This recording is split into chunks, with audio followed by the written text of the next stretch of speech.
د زابل په سهر شفا کې د کوچني ماشوم د ژغورنې هڅې روانې دي.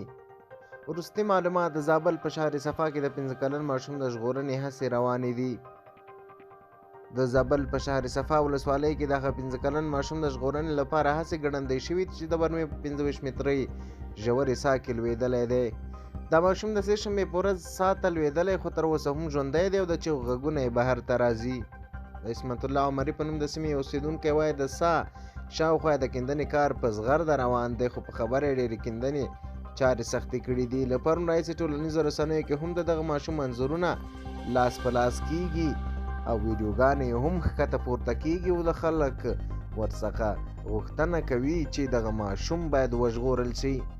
بل خوا بیا د دفاع وزارت وزیر او د صحت عامې وزیر هم نوموړي ولایت ته رسېدلي دي تر څو حالات ته نږدې وګوري.